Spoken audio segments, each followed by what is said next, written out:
ఇద్దరు చిన్నారుల ఈత సరదా వారి కుటుంబాల్లో విషాదాన్ని మిగిల్చింది.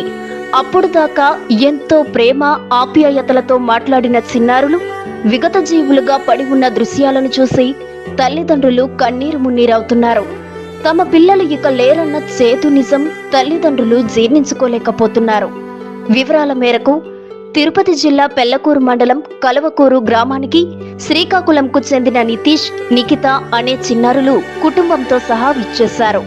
ఈ క్రమంలో సమీపంలో ఉన్న చెక్ డ్యాంలో శనివారం ఈత కొట్టేందుకు వెళ్లారు.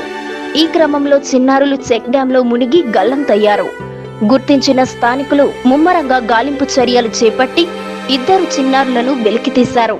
దీంతో వారి కుటుంబాల్లో తీవ్ర విషాదం నెలకొంది.